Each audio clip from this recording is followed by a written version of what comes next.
Welcome back to my YouTube channel दोस्तों। और आज हम पढ़ने वाले हैं 1857 की महत्वपूर्ण क्रांति। तो सबसे पहले हम पढ़ेंगे राजस्थान की क्रांति के समय रियासती शासक। कोटा में राम सिंह, जोधपुर में तखत सिंह, भरतपुर में जसवंत सिंह, उदयपुर में स्वरूप सिंह, जयपुर रियासत में राम सिंह द्वितीय, सिरोही रियासत में शिव सिंह, धौलपुर रियासत में भगवंत सिंह, बीकानेर में सरदार सिंह, करौली में मदन पाल, टोंक रियासत में नवाब वजीरुद्दौला, बूंदी में राम सिंह, अलवर में विनय सिंह, जैसलमेर रियासत में रणजीत सिंह, झालावाड़ में पृथ्वी सिंह, प्रतापगढ़ रियासत में दलपत सिंह, वहीं बांसवाड़ा में लक्ष्मण सिंह और डूंगरपुर रियासत में उदय सिंह शासक थे। इस प्रकार हम राजस्थान के क्रांति के समय के ब्रिटिश पॉलिटिकल एजेंट भी पढ़ेंगे। उनमें है कोटा रियासत में मेजर बटन, जोधपुर में मैक मैसन, भरतपुर रियासत में मॉरिसन, जयपुर में ईडन, उदयपुर रियासत में शॉवर्ट्स और सिरोही में जेडी हॉल। सन 1857 की क्रांति के आरंभ के होने के समय राजस्थान में अंग्रेजी सैनिकों की 6 छावनियाँ थीं: नरसीराबाद, नीमच, देवली, ब्यावर, एरनपुरा और खेरवाड़ा। इन सभी छावनियों में लगभग 5000 सैनिक थे, किंतु किसी भी छावनी में कोई अंग्रेज सैनिक नहीं था, केवल अंग्रेज अधिकारी थे। मेरठ में क्रांति होने की सूचना जैसे ही राजस्थान के एजीजी को प्राप्त हुई, उसने देसी रियासतों के शासकों को यह आवश्यक निर्देश भेजे कि वे क्रांति को अपने राज्य में न घुसने दें और भी ब्रिटिश सत्ता का विरोध करें, उनका कठोरतापूर्वक दमन करें। नसीराबाद में क्रांति। राजस्थान में क्रांति का सूत्रपात नसीराबाद से हुआ। इसके निम्न कारण रहे। उस समय नसीराबाद में 15वीं व 30वीं बंगाल नेटिव इन्फेंट्री, भारतीय तोप खाने की सैनिक टुकड़ी तथा पहली बम्बई लांसर्स के सैनिक विद्यमान थे। मेरठ वे विद्रोह की सूचना से 15वीं नेटिव इन्फेंट्री के सैनिकों ने सोचा कि यह सारी कार्रवाई भारतीय सैनिकों को कुचलने के लिए की गई है तथा तोपें भी उनके विरुद्ध प्रयोग करने के लिए तैयार की गई है, अतः उनमें विद्रोह की भावना जागृत हो गई। 15वीं नेटिव इन्फेंट्री की एक टुकड़ी काफ़ी समय से अजमेर शस्त्रागार की रक्षा कर रही थी। संदेह के कारण उसे वहाँ से नसीराबाद भेज दिया गया। इससे सैनिकों के मन में यह धारणा बन गई कि उन पर अविश्वास किया जा रहा है, अतः वह ब्रिटिश अधिकारियों से नाराज हो गए। इन दिनों बाजारों और छावनियों में बंगाल और दिल्ली के संदेशवाहक साधु और फकीरों के वेश में राजस्थान आए और उन्होंने चर्बी वाले कारतूसों के विरोध में प्रचार कर विद्रोह का संदेश प्रचारित किया। भारतीय सैनिकों ने सोचा कि अंग्रेज उन्हें धोखे से ईसाई बनाना चाहते हैं। इस धार्मिक भावना की उत्तेजना भी फैली। भारतीय सैनिकों पर नियंत्रण रखने के लिए बाहर से यूरोपियन सेना और कुछ तोपें मंगवाई गई। इस तथ्य को गुप्त रखा गया था तथा बाद में यह बात प्रकट हो गई तो सेना में उत्तेजना फैल गई। इन्हीं कारणों से 28 मई 1857 को 15वीं बटालियन नेटिव इन्फेंट्री के सैनिकों ने तोपखाने पर अधिकार कर लिया। सारी छावनी में भगदड़ मच गई। सैनिकों ने शस्त्रागार लूट लिए। अंग्रेज सैनिक अधिकारियों मेजर स्पॉटिवुड और कर्नल न्यूबारी की हत्या कर दी गई। लेफ्टिनेंट लॉक तथा कप्तान हार्डी घायल हो गए। अंग्रेज अधिकारियों ने नसीराबाद से भागकर ब्यावर में शरण ली। चर्च और अधिकारियों के बंगले में आग लगा दी गई। खजाने की तिजोरियों को तोड़ दिया गया और इन विद्रोही सैनिकों ने 4 ब्रिटिश अधिकारियों के अलावा रक्त की एक बूंद भी नहीं बहाई। छावनी को तहस नहस करने के बाद विप्लवी सैनिकों ने अविलंब दिल्ली की ओर प्रस्थान किया तथा 18 जून को 1857 को विप्लवी दिल्ली पहुंच गए और दिल्ली में डेरा डाले अंग्रेजी पलटन पर आक्रमण किया, जिससे अंग्रेज परास्त हुए। इसके बाद नीमच में क्रांति। नसीराबाद की क्रांति की सूचना जब नीमच पहुंची तो 3 जून 1857 को नीमच के सैनिकों ने भी विद्रोह कर दिया और क्रांतिकारियों ने छावनी को लूट लिया तथा उसमें आग लगा दी। नीमच छावनी को लूटने के बाद क्रांतिकारी नीमच से रवाना होकर सरकारी बंगलों को लूटते हुए और उनमें आग लगाते हुए शाहपुरा पहुंचे। शाहपुरा के शासक ने क्रांतिकारियों को भोजन व ठहरने की सुविधा प्रदान की। इसके पश्चात क्रांतिकारी निम्बाहेड़ा पहुंचे, जहां की जनता ने इनका बड़ा स्वागत किया। तत्पश्चात क्रांतिकारियों से देवली, टोंक व आगरा होते हुए दिल्ली पहुंचे। मार्ग में अपने स्थानों पर जनता ने क्रांतिकारियों का स्वागत किया तथा क्रांतिकारियों की संख्या में भी काफ़ी वृद्धि हो गई। नीमच से क्रांतिकारियों के चले जाने के पश्चात एजीजी लॉरेंस के निर्देश पर कप्तान शॉवर्ट्स ने कोटा, बूंदी, मेवाड़ की राजकीय फौजों की सहायता से 8 जून 1857 को नीमच पर पुनः अधिकार कर लिया। एरनपुरा और आउवा की क्रांति। अंग्रेजों के विरुद्ध विद्रोह का झंडा उठाने की और उनकी सत्ता को चुनौती देने का काम मारवाड़ के जागीरदारों ने किया। एरनपुरा में स्थित जोधपुर की सैनिक टुकड़ी को जब नसीराबाद में हुई क्रांति की सूचना मिली तो उसने भी 21 अगस्त 1857 को क्रांति का बिगुल बजा दिया। क्रांतिकारियों ने एरनपुरा स्टेशन को लूटा और मारवाड़ के रास्ते में से दिल्ली की ओर रवाना हो गए। जब क्रांतिकारी पाली पहुंचे तो आहुआ पाली में स्थित एक गांव के ठाकुर खुशहाल सिंह ने उन्हें अपनी सेवा में ले लिया। आहुआ का ठाकुर मारवाड़ का सबसे शक्तिशाली सामंत था। वह अंग्रेजों एवं जोधपुर के महाराजा दोनों का विरोधी था। ऐसा कहा जाता है कि मेवाड़ और मारवाड़ के अनेक सामंत अपनी सेनाएं लेकर खुशहाल सिंह की सहायता के लिए आहुआ आ पहुंचे। जोधपुर के महाराजा ने सिंघवी कुशलराज के नेतृत्व में एक फौज अंग्रेजों का दमन करने हेतु आहुआ भेजी। 8 सितंबर 1857 को आहुआ के ठाकुर व क्रांतिकारियों की संयुक्त सेना ने जोधपुर की राजकीय फौज को पराजित कर दिया। इस संघर्ष में किलेदार अनार सिंह मारा गया तथा सिंघवी कुशलराज जान बचाकर खड़ा हुआ। जोधपुर फौज की तोपें व बहुत सारी युद्ध सामग्रियां क्रांतिकारियों के हाथ लग गई। इस घटना के कुछ समय पश्चात ही एजीजी लॉरेंस एक सेना लेकर स्वयं आहुआ आया। 18 सितंबर को लॉरेंस की सेना ने व क्रांतिकारियों के बीच भीषण संघर्ष हुआ जिसमें लॉरेंस को पराजय का सामना करना पड़ा तथा ब्रिटिश फौज को परास्त करने के बाद क्रांतिकारी दिल्ली की ओर कूच कर गए। जिसके बाद जॉर्ज लॉरेंस आहुआ की पराजय को भूल न सका, इसलिए आहुआ के ठाकुर से बदला लेने के लिए उसने ब्रिगेडियर होम्स के नेतृत्व में एक विशाल सेना आहुआ की ओर भेजी। 20 जनवरी 1858 को ब्रिगेडियर होम्स ने आहुआ पर आक्रमण कर दिया। दोनों सेनाओं के बीच भीषण संघर्ष हुआ। इस संघर्ष के दौरान ठाकुर खुशहाल सिंह आहुआ के किले को छोड़कर सलुम्बर चला गया। उसके जाते ही ब्रिटिश फौजों ने आहुआ के किले पर अपना अधिकार कर लिया। अंग्रेजों में बदले की भावना इतनी प्रबल थी कि उन्होंने पूरे गांव को पूरी तरह लूटा तथा आहुआ के किले को बारूद से उड़ा दिया। इतना ही नहीं, उन्होंने आहुआ के मंदिरों और मूर्तियों को पूरी तरह नष्ट कर दिया और वहां के निवासियों पर भीषण अत्याचार किए। मेवाड़ में क्रांति की गूंज। इस समय मेवाड़ की जनता भी अंग्रेजों के विरुद्ध काफ़ी रोष में थी। मेवाड़ के अधिकांश सामंत ब्रिटिश सत्ता के विरुद्ध थे। नसीराबाद में हुई क्रांति की सूचना उदयपुर पहुंच चुकी थी, अतः मेवाड़ की फौजें भी अंग्रेजों के विरुद्ध विद्रोह करने के लिए लगभग तैयार थी। तो मेवाड़ के महाराणा की सूझबूझ ने तथा अंग्रेज कप्तान सावर्स के कठोर रुख ने स्थिति को बिगड़ने से संभाल लिया। इस समय महाराणा व कंपनी की सरकार दोनों को ही मेवाड़ के सामंतों से भय था, अतः दोनों एक दूसरे के साथ सहयोग करने के लिए बाध्य थे। एजीजी के निर्देश पर मेवाड़ के महाराणा स्वरूप सिंह ने 27 मई 1857 को अपने सभी सामंतों को पत्र भेजकर कहा कि वे अंग्रेजी वह ब्रिटिश सैनिक कार्रवाई में सहयोग करे तथा पॉलिटिकल एजेंट कप्तान सावर्स के निर्देशों का पालन करे। दूसरी ओर कप्तान सावर्स ने विरोधी सामंतों को चेतावनी देते हुए कहा कि जो भी शांति भंग करने का प्रयत्न करेगा उसे कठोर दंड दिया जाएगा। यहाँ तक कि सलुम्बर के रावत केसरी सिंह ने जब मेवाड़ के अधिकारों को चुनौती देते हुए कहा कि यदि 8 दिन में उनके परंपरागत अधिकारों को मांग के स्वीकार नहीं किया गया तो वह चित्तौड़ की गद्दी पर महाराणा की गद्दी किसी प्रतिद्वंदी को बैठा देंगे। तब कप्तान सावर्स ने रावत केसरी सिंह को चेतावनी दी, यदि उसने महाराणा के विरुद्ध कार्रवाई में भाग लिया तो उसे उसकी जागीर से अपदस्थ कर राजपुताने से निष्कासित कर दिया जाएगा। कप्तान सावर्स की इस धमकी से रावत केसरी सिंह शांत हो गए।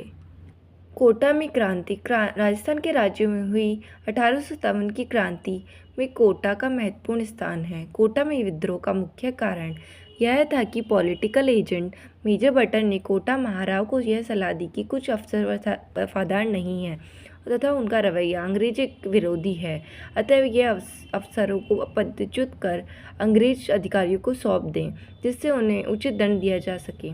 मेजर बटन ने जब इन अफसरों को सौंपने की मांग की थी, उनमें जयदयाल, रतनलाल, जियालाल आदि प्रमुख थे।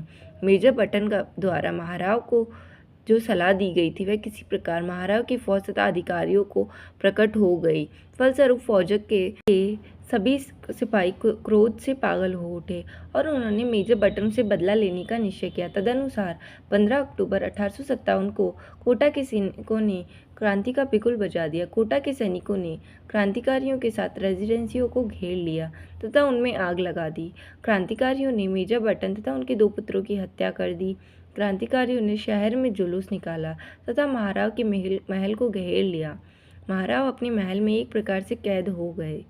फिर क्रांतिकारियों ने महाराव को एक संधि पत्र पर हस्ताक्षर करने के लिए विवश किया, जिसके अंतर्गत 9 शर्तों को शामिल किया गया था, जिसमें इनमें से एक शर्त यह थी कि मेजर बटन तथा उसके पुत्रों की हत्या स्वयं महाराव के आदेश से की गई है। महाराव को क्रांतिकारियों की इच्छा अनुसार व्यवहार करने के लिए तब तक विवश होना पड़ा जब तक करौली के सैनिक सहायता प्राप्त नहीं हो गई। क्रांतिकारियों को कोटा शहर पर लगभग 6 माह तक अधिकार रहा। उन्होंने सरकारी गोदामों, बंगलों, अर्धशस्त्र के भंडारों आदि को लूटा और उनमें आग लगा दी। उन्होंने जिले के विभिन्न कोषागारों को भी लूटा। ऐसा लगता है कि क्रांतिकारियों को कोटा रियासत के अधिकांश अधिकारियों का समर्थन और सहयोग प्राप्त हो गया था। क्रांतिकारियों ने शहर में लूटमार की और अत्याचार कर नगर के लोगों में भीषण आतंक पैदा कर दिया था। यह स्थिति तब तक बनी रही जब मेजर एच.जी. रॉबर्ट्स ने नसीराबाद से 5500 सैनिक लेकर 22 मार्च 1858 को ईस्वी को चंबल के किनारे पहुंचा। उसने तोपों से क्रांतिकारियों पर धुआंधार गोले बरसाए और उन्हें कोटा से बाहर भागने पर विवश कर दिया। तब जाकर कोटा के क्रांतिकारियों के नियंत्रण से मुक्त कराया जा सका।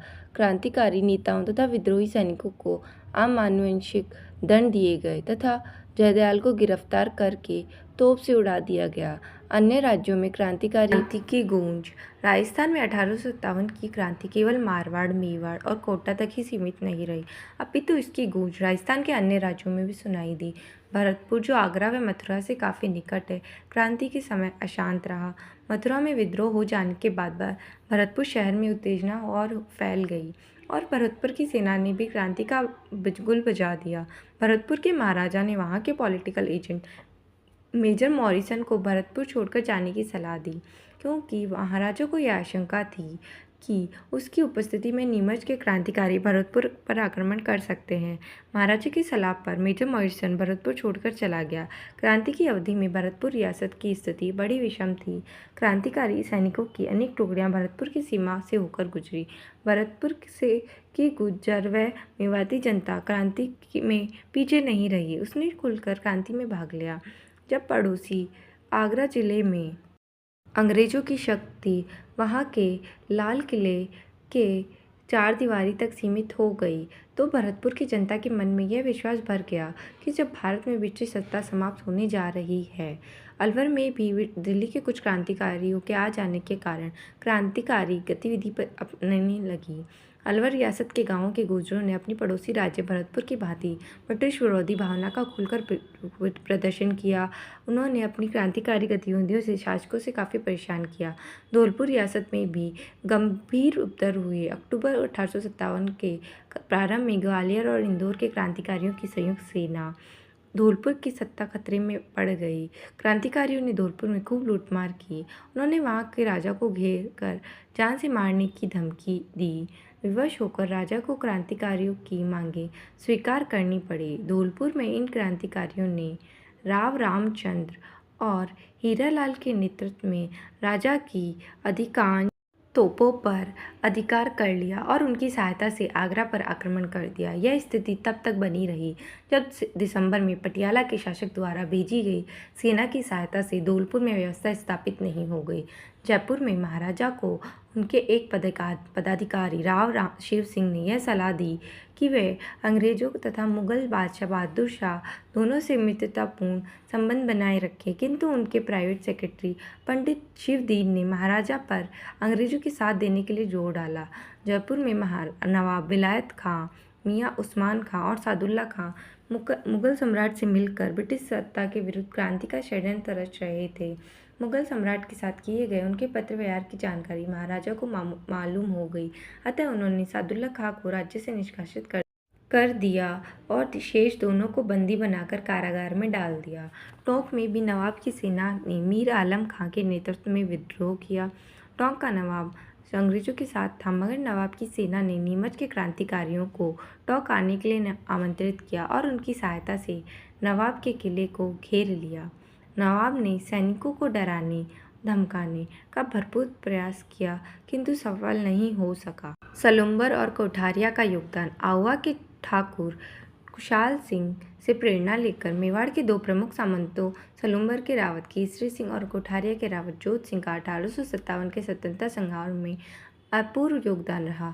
यह सही है कि मारवाड़ के सामंतों की भांति मेवाड़ के सामंतों ने खुलकर क्रांति में भाग नहीं लिया, किंतु अंग्रेजों का विरोध करने वाले क्रांतिकारी नेताओं तथा ब्रिटिश सत्ता के विरोधी जागीरदारों को सलूम्बर और कोठारिया के रावतों ने शरण दी। उन्होंने क्रांतिकारी के परिवारों को भी आश्रय दिया। सलूम्बर के रावत केसरी सिंह के आसपास के जागीरदारों को साथ लेकर आहुआ के ठाकुर के स्वतंत्रता यज्ञ में भरपूर सहायता की। उदयपुर के महाराणा ने कंपनी सरकार के साथ जो संधि की थी, केसरी सिंह ने उसका खुलकर विरोध किया। A.G. लॉरेंस ने केसरी सिंह की ब्रिटिश विरोधी गतिविधियों को देखकर महाराणा उदयपुर पर यह दबाव डाला कि उसके विरुद्ध कार्यवाही करे, किंतु महाराणा द्वारा उसके विरुद्ध कार्यवाही करने का साहस नहीं जुटा सके। अंग्रेजों द्वारा आहुआ के गांव में को तहस-नहस कर दिया गया। आहुआ के ठाकुर कुशाल सिंह निरीह अवस्था में इधर उधर भटक रहे थे।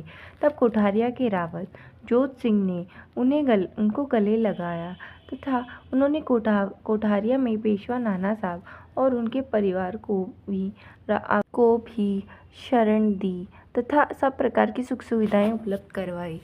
इस प्रकार ब्रिटिश सत्ता का विरोध कर वह भावी परिणाम की चिंता न कर सलूम्बर व कठोरिया के रावतों ने अपूर्व त्याग और साहस का परिचय दिया। अगस्त 1857 का समस्त भारत में विद्रोह कुचल दिया गया। नवंबर 1858 में ईस्ट इंडिया कंपनी ने भारत का शासन ब्रिटिश ताज को सौंप दिया। ब्रिटेन की महारानी विक्टोरिया की ओर से भारत के सभी नरेशों के अधिकारों और विशेष अधिकारों की सुरक्षित रखने का आश्वासन दिया गया। उदयपुर के महाराणा ने इसका स्वागत किया और अंग्रेजों के सम्मान में भव्य दावत दी गई। यद्यपि राजस्थान में प्रथम स्वतंत्रता संग्राम असफल रहा, परंतु विप्लव के बाद राजस्थान के परंपरागत ढांचे का स्वरूप बदलने लगा। आधुनिक शिक्षा का प्रचार, नए मध्यम वर्ग का जन्म, प्रशासनिक सेवाओं में जनसाधारण की नियुक्तियां, वैश्य समुदाय का सहयोग लिया जाने लगा। उन्होंने महत्वपूर्ण पद और विभिन्न प्रकार के संरक्षण देना आदि कुछ इस तरह के कार्य होने लगे, जिससे राजपूतों का महत्व कम होता गया। राजस्थान के नरेश और जागीरदार अब अंग्रेजों पर पूरी तरह निर्भर हो गए। 1857 की राजस्थान में क्रांति की असफलता के कारण राजस्थान के राजाओं ने अंग्रेजों के प्रति अपनी झुकने की प्रवृत्ति का परिचय दिया। जयपुर, अलवर, भरतपुर, धौलपुर, करौली, सिरोही, टोंक, बीकानेर, डूंगरपुर, बांसवाड़ा और प्रतापगढ़ के शासकों ने विप्लव की आंधी को रोकने के लिए ब्रिटिश सत्ता को सहयोग दिया। मुगल सम्राट बहादुर शाह और स्थानीय विद्रोहियों ने राजस्थानी राजाओं को स्वतंत्रता संग्राम का नेतृत्व प्रदान करने हेतु आमंत्रित किया, पर इसके बाद भी उन्होंने अंग्रेजों का साथ दिया। दूसरा कारण राजस्थान के विद्रोहियों में आपसी एकता और संपर्क का अभाव था। कोटा, नसीराबाद, भरतपुर, धौलपुर, टोंक आदि में अलग अलग समय पर क्रांति होने के कारण अंग्रेजों को विद्रोहियों से निपटने का अवसर मिल गया। मारवाड़, मेवाड़, जयपुर आदि के नरेशों ने तांता टोपे को किसी प्रकार का सहयोग नहीं दिया। राजस्थान की 18 रियासतों के संगठन और एकता का अभाव था। नेतृत्व के लिए जब मेवाड़ के महाराणा ने से संपर्क किया गया तो नेताओं के प्रदान करने की बजाय उन्होंने शासकों से पत्र व्यवहार संबंधी सारे कागजात ब्रिटिश अधिकारियों को सौंप दिए। राजस्थान अनेक देशी रियासतों में बटा हुआ था, जिसके कारण क्रांतिकारियों का कोई केंद्रीय संगठन नहीं था। उनमें नेतृत्व का सरता अभाव था। क्रांतिकारियों के बीच में आपस में कोई संपर्क नहीं रहा। उन्होंने त्याग बलिदान की भावना तो थी, किंतु उनमें न तो अंग्रेजों के जैसे रणकौशल था, न ही अंग्रेजों के समान प्रशिक्षित थे। उन्होंने के अतिरिक्त क्रांतिकारियों को धन, रसद और हथियारों की कमी का भी सामना करना पड़ा। अंग्रेजों ने अन्य क्षेत्रों में हुई क्रांति का दमन करते हुए जून 1858 में तक उत्तर भारत के अधिकांश भागों पर पुनः अपना नियंत्रण स्थापित कर लिया, जिससे इस कारण उन्होंने राजस्थान की क्रांति का दमन करने के लिए अपनी पूरी शक्ति लगा दी।